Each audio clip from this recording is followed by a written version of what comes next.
Musibire muta, mwasibye mutya, amahoro, agandi, byaibo, habari gani, muraho, sangonini, kopango, odeo. For those of you who are wondering what that was, these are some of the various local greetings found in East Africa's diverse languages. Welcome to SheCentre, the female podcast, where I dive into the issues and experiences that affect women everywhere. I am your host, Resti Kansime, and I am passionate about creating a safe space for women to share their stories and triumphs. I want to thank you for tuning into my podcast, and I would love for you to join our community and stay connected with us beyond this episode. You can find us on Instagram at _SheCentre_podcast and follow us on Facebook at the SheCentre podcast. Don't forget to subscribe to this podcast and hit that follow and like button on our social media to be part of the conversation.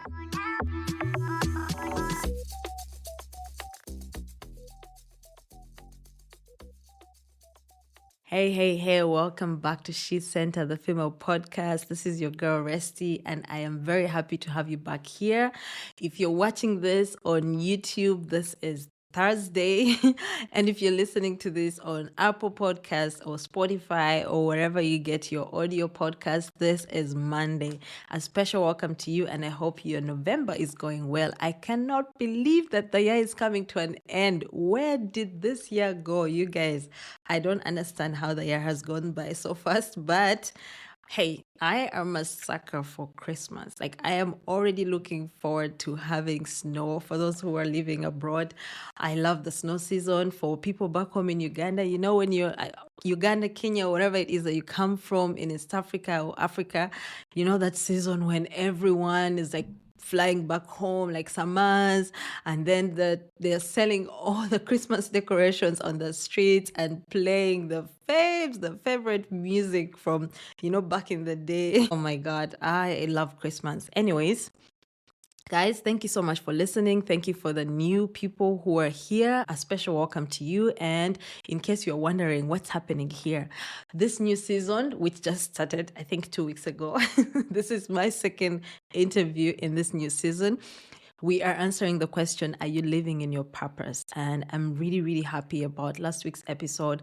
I'm so happy with the engagement that came through from Alethea's episode where she talked about Alethea is probably a Gen Z. Is she? Yes, she's probably a Gen Z.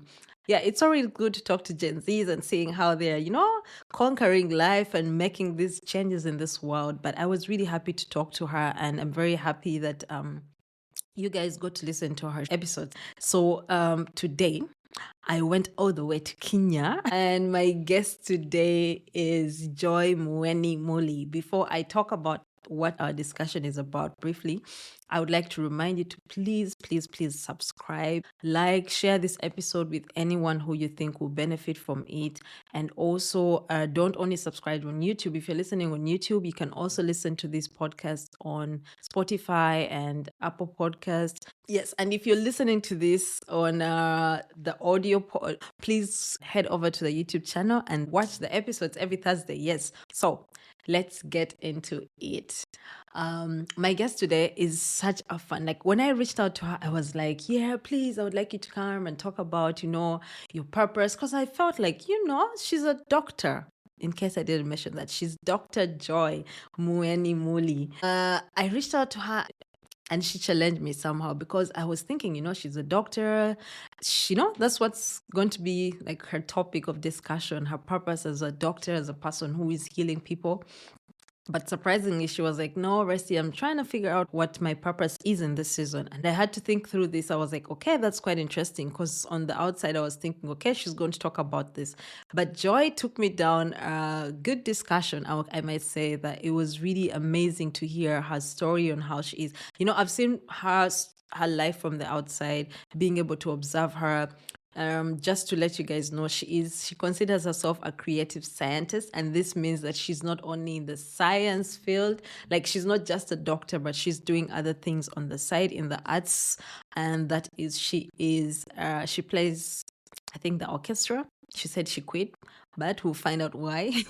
She is a musician. She is a blogger. Her blog, I think, is called Bloom. Yes, she's a really good blogger. You should check it out. I'm going to add it in the show notes. She really is good at so many things. She also said she is a graphics designer. Like she does that stuff on the side.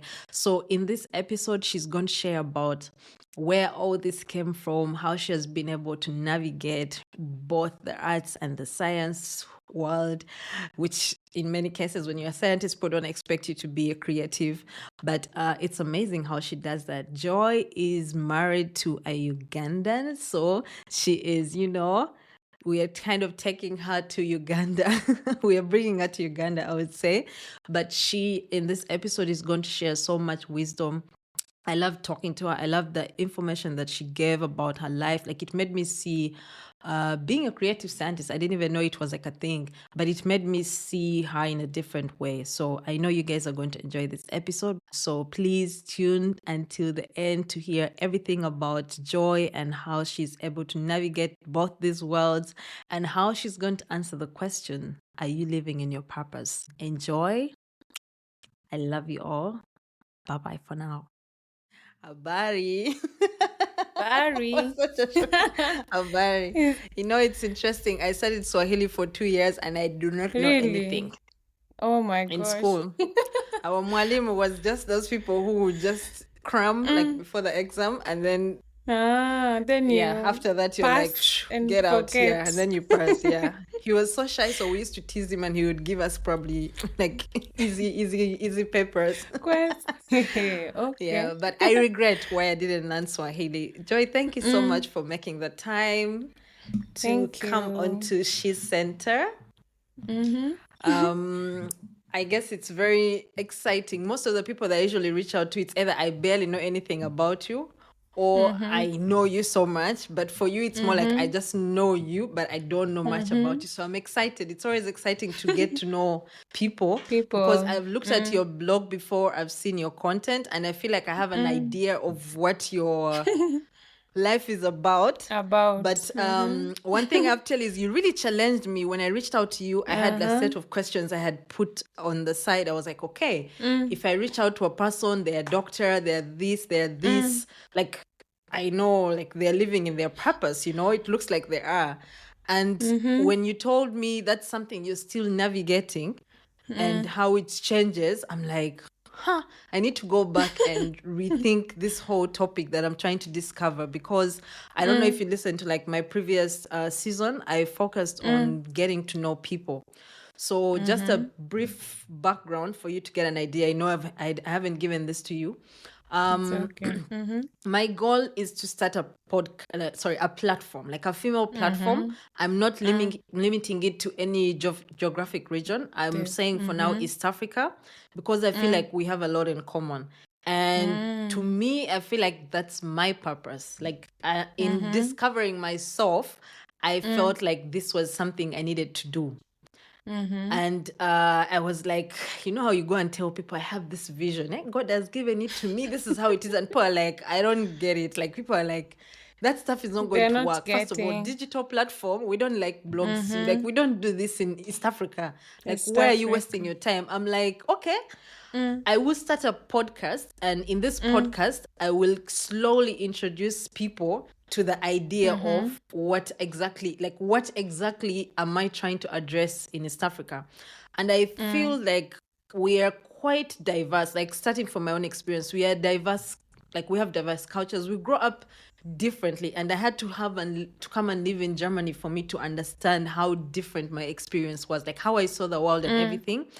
And yet there is a lot of resources here digitally that help people to navigate their everyday life. And yet back home, we are all there trying to figure it out, like on our own. You go online and Google, how do I do this? And you find yourself on a link in America telling you how to do something, but it doesn't really relate to To your you physical, directly. like your physical, exactly. So I figured if you bring people together, like women who are doing different things, and create a platform where everything like that you need as a woman it might be a little Is bit easier there? for people. But since people do not understand that this is necessary, I was like, okay, I will make a case. I will study this, because in like my long-term goal is to do a PhD.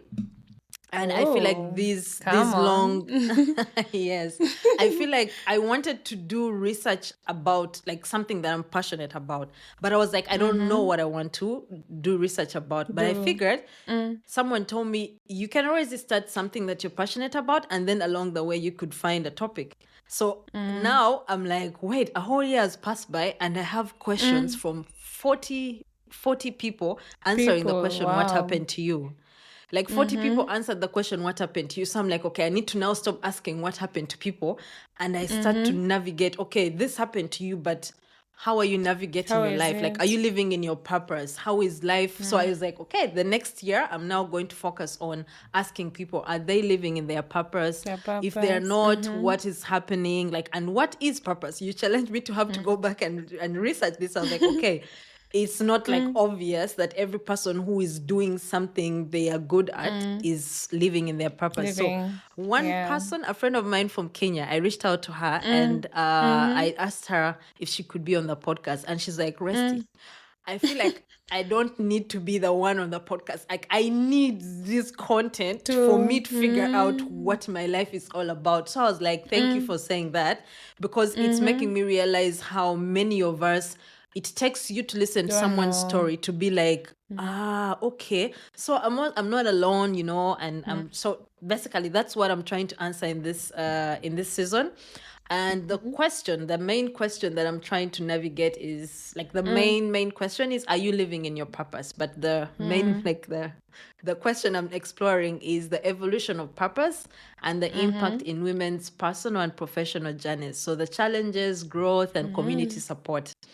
And as we Okay. begin, I would like to ask, do you feel like you're living in your purpose right now? And how has your journey shaped this sense of purpose, if you are? If not, please explain. Okay. Yeah. Well, first I must admit that when you reached out to me, I was like, purpose. Okay. And as you've said, I said I'm still figuring it out. And I don't Yes, think I'm yeah. an expert truly to speak about it, but I'll just share True. my personal experience. And interestingly, this year is when I've been thinking a lot about purpose. And maybe I'll go into that a bit later. But truly, I think at the end of the day, I believe I'm living out my purpose. I'll have to start by saying I'm a Christian.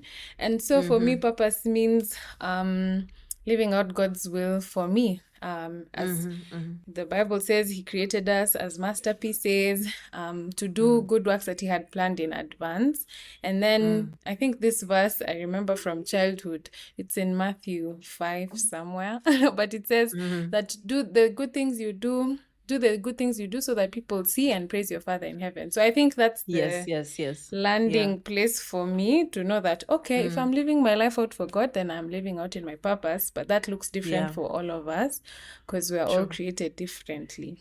Yeah, that's very true. I appreciate that you started with that, because of course our purpose, all of us as Christians on earth, is to glorify our God, like and to bring glory to Him, so everyone who sees us can be like, okay, I see Jesus in you.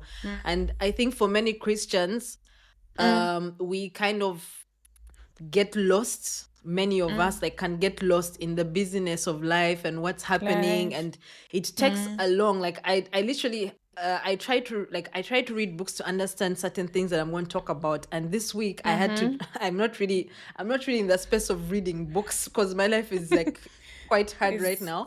But but I read, my husband was telling me about Ikigai. I don't know if you know about the topic Ikigai. It's like a book. Yeah, it's like a Japanese term. And these psychologists, I think they are both psychologists, they wrote about happiness and how the happiest people and the most people who live the longest are living in Japan. I was like, my husband was like, I can't read this book. But then I got the audio and I just went through it yesterday. I was like, thank God for audio books. That's cool. Yes. But why I'm saying this is, what's interesting is like, we are not as Christians, we're not the only ones seeking purpose. Like even non-Christians are out there, and many of the things they were saying in this book, they relate so much to what we are learning in Christianity, and yet these people are not Christians. Yeah. So that was something that I felt like I needed to say for any person out there who is not a Christian, Not a who might be like, Christian, okay, yeah. yeah, this is not for me. They're going to talk about God. No, like it relates everywhere. Just so you know, guys. Yes. So do you want to like you said you're living your purpose because your God-given purpose. And you told me earlier that you're still figuring it out. So how do these two come together? Okay, so let me just give a backstory. This year Yes. I experienced a huge transition. I know you know, but maybe the listeners may not, but I moved from Kenya, which is where I was living, to be with my husband in Uganda. And to me, that was drastic because it meant leaving my work and going to a new place. I'd visited, but living somewhere is different. And so in that season, I was... Okay, I also should give a background about myself. I'm a medical doctor and I'm also interested in the arts. And so I call myself a creative scientist because I enjoy science and reading and, the geeky stuff. But I also really love arts like music, writing. And so while at home, I felt like I went through a mini crisis because I had no work, which to me felt like what I do, the works, the doing, okay, yes, we're going to see a patient, yes, we're going to do this. But I was at home, and so I was asking myself, so what, am I worth anything because I'm not working? And so I had to demystify a lot of previous thoughts that I had that what I do is my worth, because even when I'm sitting at home and taking care of the house, it still doesn't mean that I'm not living out my purpose. It's just that it looks different right now. And so I figured through that season that season was for me to rest. And in my resting, then I was able to really think through everything that my life has ever been. Like, why am I here? Why do I really want to go and work in the hospital despite the long, crazy hours? And I think I summarized it for myself in that, or rather even as I was praying, and I just saw healing as the word that encapsulates my life, because yes, I'm passionate about medicine, but I think that even the other things that I do, like cooking a good meal at home for my husband and I don't know, like dressing, like interest in fashion, interest in music and singing and even writing and designing, all that, I feel like my goal is to heal through that if you see something that's beautiful or have a good meal, you will receive healing through it. And of course, in medicine, we give medicine to heal. So that's how true. I would summarize it for me. And I think it's taken some time to figure it out, because in the beginning, I thought my life was so separate. Like, my work is here, and then everything else I enjoy is on the other side. But seeing that they are all knit together, I think truly that's God helping me to be me in all the spaces I'm in, and still like bring joy and her essence into each space without fearing. I love you've said so much that explains so much. Let me first break it down a little bit in how it's coming in my head. What you're saying is, you have like, first of all, purpose is different in different seasons. And a purpose could mean I need you to just rest and rejuvenate and bring back your spirit, or like recuperate, and collect yourself together and come back stronger. And then also purpose could be in multiple, like it's not just a one thing. Like you could live your purpose, and your purpose is, okay, things. I have this job where I'm fulfilling my purpose. I am at home, I'm also fulfilling my purpose as a wife, and the content that I'm putting out there is also fulfilling this purpose. So that means purpose to you is something that affects your everyday life. Like what you do has to be purposeful. And I think that's something that is very important, because they always ask, even the book that I was reading, but even in the Bible, it says like you have to wake up every day and ask yourself, God, why am I here? Why? Like, why am I on Instagram? Why am I in this room? Like, why am I seated in this room? Like, for instance, why are you here in this episode recording?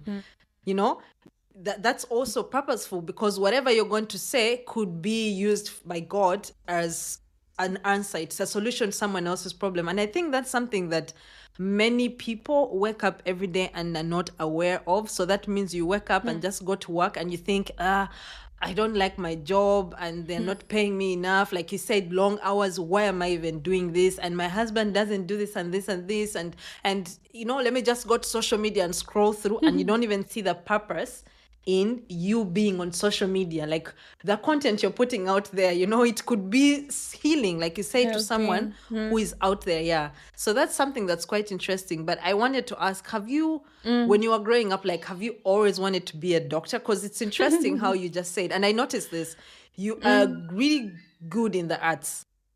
Like you are someone who, not because of the smartness or whatever, but if I met you the first time, I would definitely not think you were a doctor. Like I would think you're more into the arts until I find out you're a doctor. Yeah, because you are really talented, like in your singing, in your writing. I read your blog before, and you're dressing up and everything. I like that you have this like it's not like, you know, they said doctors those guys just don't care. They care about only healing. So you broke that. So when you were growing up, was it something that you felt you wanted to be a doctor, or did it just come naturally to you that you were smart and you ended up being a doctor? Because some people are doing that. I know. I have a lot of classmates who just came because they got an A and it was what everybody said they should do. I don't know, I have some small piece of paper which I wrote like when I was in primary school, and I wrote medicine, Dr. Joy, and I don't know where it came from. Seriously, I feel like it's just those things. Anyone who'd ask me, what do you want to do? I want to be a doctor. And maybe I didn't know the depth of what it was, but in terms of the dichotomy, because for so long it was a dichotomy, it was like either you're smart and you're not into all these other things, or either you're creative and you don't want to do with books. And so it was a struggle for a long time, but I really thank my parents. I have to give a shout out to them, because like when we were young, it didn't feel so much of a dichotomy. Like, yes, my parents were very insistent on studying and making sure you read, but then my mom used to take me like for music classes, and my dad was like, yeah, you know, you need to make sure your public speaking is good, and like I'd go for children's clubs. So it felt like that was what life should be. Like you have church, which you're faithful to, you have school, which you're faithful to, but you also have these other things which make you happy that you should do. So my brothers did not really subscribe to this. They were like, me, I don't want music, I don't want this. So at some point I ended up being the only one in the house who's like being taken for stuff. And I at some point I was like, why am I stressing myself? Or I should just stay at home and chill and play. But I have seen the benefit down the road, because even in med school, this one in med school, we'd go like for anatomy classes on Saturday mornings, and that would be just like extra classes if you want to go and read. But then I had orchestra, because at that point I was playing the violin. That is a thing I no longer do. But I said, let me just wash my hands with this instrument. But then I used to play. And so we'd have practice in the afternoon, but they were coinciding with school. So all of my friends, they just used to go for the classes till 4 p.m. But at 12, I'd say, guys, I'm going for orchestra. They're like, what is this orchestra you're going for? Like, why can't you just come? We study, we have an exam. But it felt like an escape for me, where I can go. Because music is as intricate as medicine, in that you need to count beats, you need to play in sync as a team. Like, there's so many, and I think I once wrote a blog post on how music helps me practice medicine and vice versa, because there are so many similarities in the doing of both. But then to the outside person, it's like, oh, you're wasting time. You should be studying Yes, rather than yes. doing music. But later on, like we would go we had a whole group, a quartet, where we'd play at weddings and earn money. And people asking me, Joy, Wow. you're earning money from your music, yet you're in med school. And there's like a time we were on a 1-year break. Imagine 1-year break from med school.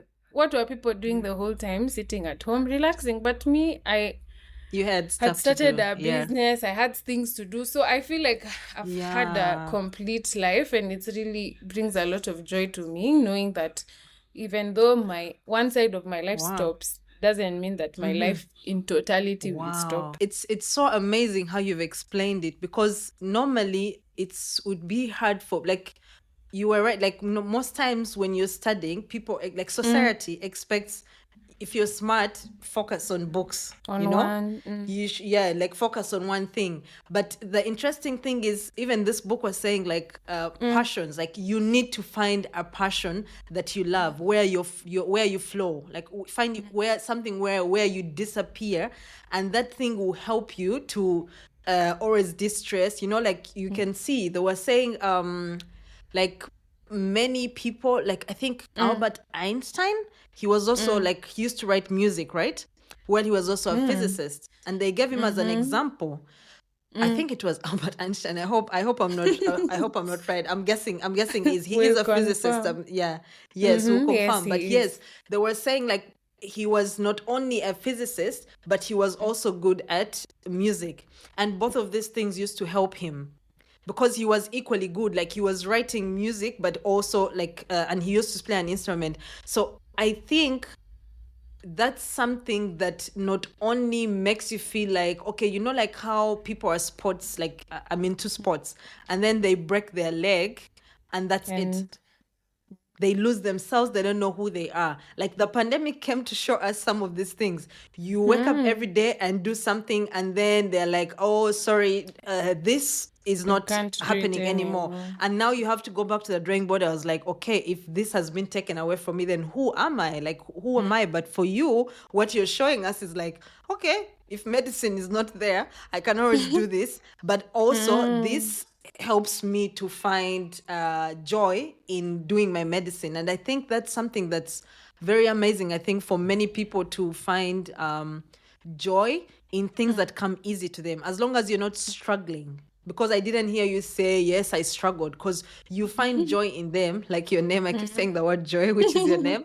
You find joy in them, not because they forced you to do them. Maybe your parents were like, okay, you just need to do this and this and this, but you have found why these things are helping you and how they can be of use to you in so many things, so many areas of your life.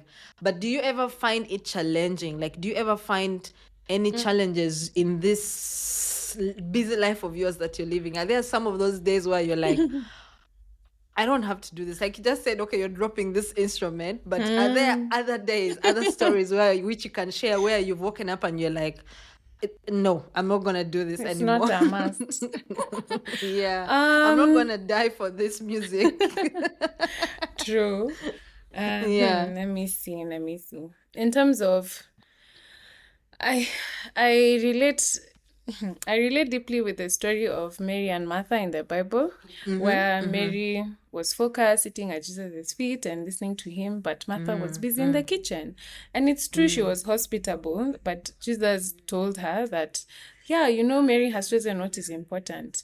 And so I think I alluded to it earlier when I was talking about the doing, where even though like it's something that you love, like music or even medicine, it's easy to get burnt out. And I have reached such levels before, especially with medicine, where it becomes waking up in the morning, going to work, seeing patients, and every single interaction with patients feels draining. And I think that's because of the doing without taking breaks. Like Martha, imagine a friend of mine when I was 17 bought me a book called Being a Mary in a Martha World. I was like, how are you able to see this in me at this age? Because I I felt know. very judged. I was like, you think I'm just doing things aimlessly? But he's like, no, you need to focus and understand that truly there are times for rest, and resting doesn't mean you're of no worth. But also, even Yeah. when you're doing, making sure you're balancing it so that not one area is suffering while another is thriving. So I Yeah. think Yeah. that is the main challenge, like just being a busybody, like doing so many things without categorizing in seasons, that truly in this season this has to go, so that I can continue being whole being rather Yeah. than Yeah. stressing a lot. In terms of other challenges, I would say also fearing and doubting myself and my capabilities. I think I remember people used to say, when you approach 30s is when you'll truly know yourself. I'm like, maybe that's what is happening to That's me why it's more because confusing. because before I used to be like, am I really am I going to be a good doctor? Am I creative and as at things that I do, which feel like they come naturally to me, but I've compared myself and stacked myself against the best in the world, Yeah. and imagining that Yes. even the little that I'm doing is not substantial, Yeah. and Yeah. taking myself out of rooms even before even You getting get into into them. them. Yeah. Exactly. So a lot of self-doubt, fear, anxiety has been a big challenge for me. And I think with time, and even just with help from people around who have been able to call out that greatness in me and be like, Joy, we see this in you, and so please continue doing it. Don't stop just because you're tired. Like, take a break, Yeah. but continue doing it. Yeah. That's really amazing. And describing your life, I'm thinking of Hosea because he's also a busybody. Hosea is also a busybody, and I think you guys, do you find it okay? In case anyone is wondering who is Hosea, Hosea is her husband, and Yay. I'm just imagining. Do you guys help each other, knowing that you are similar? Do you have that space where you're like, babe, because you guys do everything together, and I'm an observer. Yeah, I'm a very good observer, I believe. And I observed in the time when I was around the both of you, I observed that not only do you do the same things, but you seem to know each other very well. And there are times where I'll be like, no, she's not going to do this, or this is not what she would want to do. Is that something that you think is helpful? And do you think there is also joy, like once again, in having ended up with someone who understands you and understands what exactly your life is like? That's a very interesting question. I honestly would say that Hosea has been God's blessing to me in I mentioned there are people who call out God's purpose in you and see it and affirm you, especially in the area of self-doubt.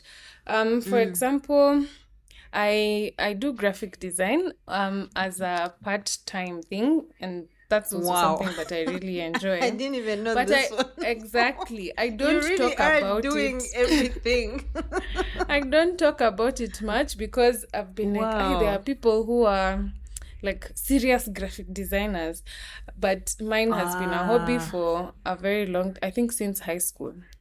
So, of late, like I've been in places where I see, like where the hospital I was working prior to my transition into going back to school, they needed someone to do like the website and the graphics for them. And he was like, no, you tell them, and you tell them to pay you. I was like, pay me? Like, Yeah. anyway, so I did it. I did the work and I sent to them, and everyone now at work was like, oh wow, this is really great. You do this for like, how much should we pay you? Hey, didn't I run back to Jose and be like, yeah, we need to come up with a rate card, Business plan. exactly. But I would never have done it or even put myself out there if he hadn't like pushed me. Like, so he does a lot of that behind the scenes, where he's like, this is something I know you're good at, and it's something I know you'd enjoy, but you're afraid of either speaking out, or even you're not sure how it will go, whether people will accept you. He's like, try anyway. What's the worst that could happen? They could say no, and then you move on. So so many places. I can't even count so many instances where he's been the I call him the wind beneath my wings, where he's like carrying me as I go up and supporting me. So it's been helpful. And for me, who's a words of Wow. affirmation type of girl, when he Yes. calls that out in me, even though I don't believe it, I'm like, okay, you see it in me. That's great. And then many other voices amplify what he initially said. So he's been Yeah. really supportive in that way. That is so I like how you said it, and one thing that has stood out to me is you said something about you don't feel like you're good at, and maybe you can expound more on this, because I can imagine they say society says you can't be good at everything, that's why you need to focus at a certain thing, and because that's how it is said in many cases, like you said, like you didn't go to school for graphics design, yeah? But when you're doing it, you forget that you didn't go to school for it, even if you're good at it.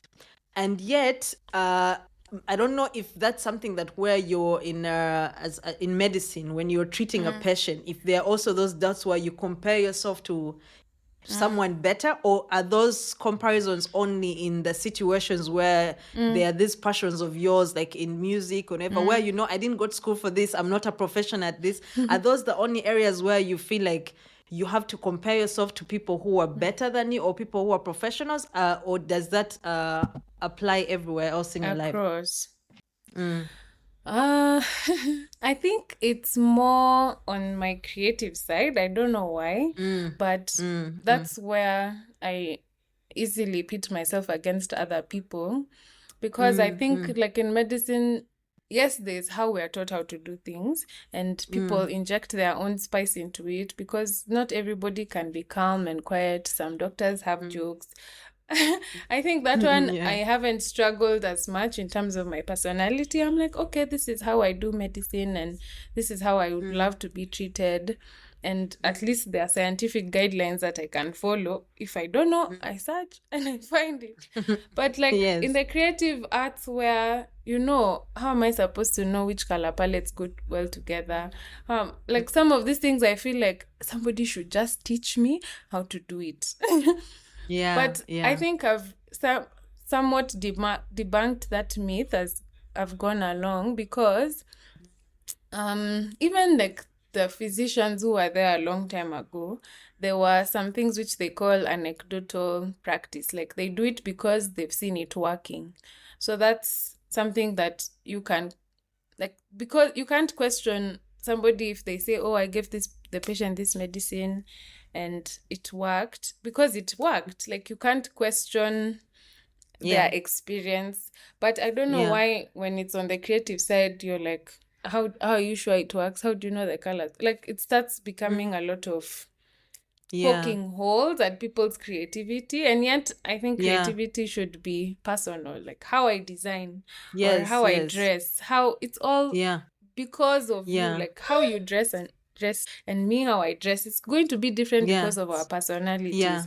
So it's been tough to be able to reach this place where I'm like, yes, I know I've not gone to school, but I think these things come naturally to me, and I can learn along as I go. I don't really have to go to school to be great at it. But I have to quite put in the interesting. work. Yeah, I can imagine, because at the end of the day, if you feel that you're not good enough at something, then you're going to do the work to get better at it. But I like how you say that you don't, of course, I predicted that's what you were going to say, that you don't question yourself when it comes to medicine. But I'm wondering, could it be because medicine is like, this is how it Hard is, and like fast. read the book, like this Maybe. there. But art is more relative. Like you could draw the best painting and I would look at it and be like, and then other You people, don't like like someone else, exactly. Yeah, there's this thing that I always hear, that they got this artist who is like someone, I think he plays the orchestra or something, like he's like one of the best, people pay millions of pounds to go and see him, and they got him and put him in a train station to play, and no one stopped. Like people were just paid passing by, and like they were like "Pff, no." So that means like it's relative. Like it could be maybe one person stopped and said, "Oh, this music reminds me of this celebrity or whatever it is." But it also could be that people are just coming to see your show because it's cool, you know. It's cool to come and see your show. So you are right. It's really hard to impress people in People. the art in the art industry. Even how you dress up, like your makeup could piss someone off. Your makeup could be the one Also, thing that is like, oh, I don't like her because she wears red lipstick. She looks like this and this and this. So it must be challenging for a person like you who is talented in so many arts. Like your talent is in so many things in the art industry, and yet you are navigating them not as a professional. So there's also that aspect of someone saying, yeah, like, but you're not, like, you didn't even study it, you know, you study. didn't study it. Maybe that's why. And them questioning something that you're actually really, really good at Good. Yeah. because you didn't go to school. Do you find yourself having those kinds of battles with people where, for instance, if you know you're going to maybe sing for someone or do any project for someone where they have to pay you and they have to pay you less just because you didn't go to school for it? Do you find yourself in that situation? Interestingly, I feel like it's all in our minds because Yeah. at no point, like even at the hospital, they didn't question and ask me. Like once they Yeah. saw the Yeah. work and saw that it's good, they're like, okay, let's pay you. But Yeah. me, I'm the one who discounted myself because, oh, I'm not a So it's you. professional. And so Yes, yes. I think it's a lot in our minds. And even when you were speaking about the example of the pianist, I think I've seen that video before, and also recognizing that there are certain spaces that will honor your excellence and others won't. But then now Yeah. it's up to you to choose which voices you listen to. And that's been True. a true uphill journey for me. Because even at the Yeah. beginning, when you were talking about the podcast and how some people maybe didn't get the vision, I feel like there are those people who get it and will run with you, and so Yeah, focus on exactly. that and run with it. Yeah. Those people Yeah. who don't get it will get it along the way. If they never get it, Yeah, so be exactly. it. But Yeah, they weren't I meant to I get think it. I've Yeah. lived in a lot of, trying to people please, where Please. everybody Yeah. should think that whatever I'm doing is great, that my plan is amazing. Yes. But I don't think it's realistically possible Yeah. that everyone That's will true. agree with you all the time. That's very true. That's very true. And I think that Yeah. sets so many people free. Of course, we're human beings who would like someone to look at your art and be like, wow, beautiful. I like Wow. this. But I like how you answered this, that you said it wasn't even them. And I think you're very true because if you are a person who is good at something, like for instance, if I just learned medicine from Grey's Anatomy and I came to give advice to someone, you know, and I'm like, yeah, this is how you need to be treated, I would be second guessing myself. Like I'll kind of feel like an Yourself. imposter. I would feel like an imposter in that season, even if what I'm saying is actually right. It's I would be true. having this, Yeah. I'll be having this thing of, man, I'm just out here winging it. I've learned these things on YouTube or on a movie. But so that means like our purpose can also be impacted by where we have gained the art from.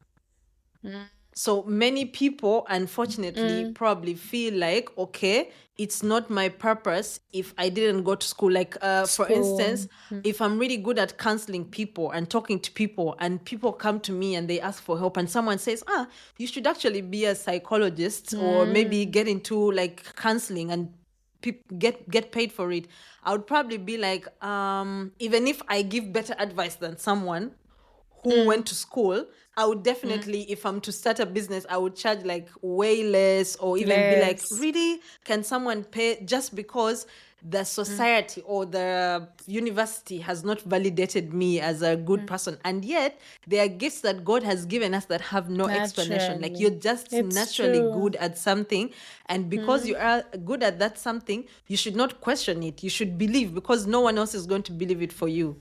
So that's quite eye-opening, because I am also trying to be a person who focuses, because being in school, I believe I struggled so much because I wanted to belong everywhere. Like I was in a, like one time my teacher phoned me going to a math and physics like conference or Contest. whatever it is. And he's like, what are you doing here? Because I was the limelight of entertainment. I was practically the entertainment queen. Like there is no club I did not belong to. Let it be Scripture Union Club. I was in Arts Art. I was this. I was like, I wanted to be in everything. Like I was in the choir. I was in this. I wanted to do everything. And to me, I felt like it's fun, it's exciting. I want to do different things and I don't see any problem with it. But there are so many people. And then in class, I wasn't doing bad. However, it did come to a point where it affected, like the fun would affect how I perform, but not because I wasn't good at it, but it's only because of the teachers. Because I performed well in the classes where my teachers were giving me the time and the attention that I needed. And eventually I changed schools and I went to another school and I started failing sciences. Good. I used to perform well at sciences, not like very, very good, but I performed well at them. But I did not consider myself like a science person, like 100%. Like I was like, yeah, this is something I can do, but I'm really good at arts. So maybe this is where my thing is. So I always wonder, I was like, if I had a teacher who noticed that I really liked everything and they didn't have to make me choose which side I belong to, could I have excelled at both of them? And I think that also goes to speak to parents and teachers and leaders in communities to understand that if you find a person who is gifted at everything, encourage them and help them to navigate it rather than telling them this is where you Choose belong. one Because thing. if you choose one of them, because there's always that part of me that always says, if I hadn't made this shift in my life, like would I still be struggling at math right now? Like would I be finding these challenges in life? Or what would my life have been like? What kind of person would I have been like if I had a teacher who actually noticed that I loved sciences, but I also loved arts and helped pour that into me? So this really speaks to us, like to be kind to ourselves, to be our cheerleaders and not expect other people to be the ones to cheer us up. But it's really good to have a Jose, of course, in your life. Yeah. And also it speaks to parenthood. As a parent, it's important for you to know that you probably get a child who is talented at everything. And sometimes the funny thing is there are parents who are forcing their kids to be multi-talented, and yet there are others who are telling their kids focus on one thing and excel at it. Yeah. So that's the irony of life, I would say. It is. All right. A huge I have irony. one more question. So this might not like relate so much, but I'll ask it and then we can navigate it together. So looking ahead, how do you see your purpose and contributions growing?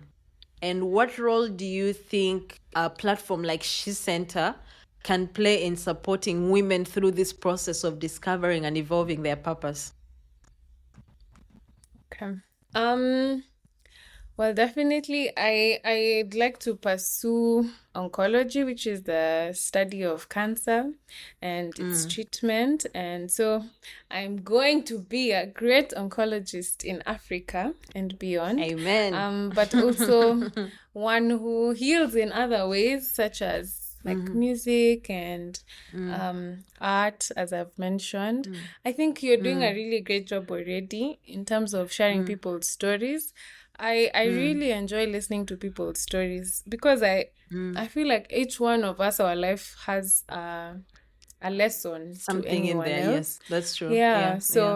And even getting inspiration from people and knowing that you're not alone, that all of us at some point have questioned what our purpose is. So I think that's something true. that you as the SheCentre podcast can continue to do. I think also, gathering like-minded people so that you encourage each other. I think hearing your story and even listening to more of the episodes you'll do about purpose, I'll be able to get encouragement from them in one way or another. So I think those are the things that SheCentre can do. And I am I would say I support your ambition. I think there's Yeah, need for thank a you. lot more stories out there of African, East African women, just so that we know that we're able to Yeah, to set do it. to do it. Yeah. Yeah. Thank you so Mm. much, Joy. That was very great, and I enjoyed this conversation. I appreciate your Thank you time. so much for having me. This is my Yeah. first podcast invite, so this will go down in history Yay! as the first podcast I Thank ever you. attended. Thank you so much for having me. Thank you too. Please help me spread the word by sharing our episodes with your friends, family, and followers. Let's amplify the voices of women, break barriers, challenge stereotypes, and create a network of support and empowerment. Together, we can bring about positive change and make this world a better place for all. This is SheCentre, the female podcast, where women's stories matter. I love you all. God bless.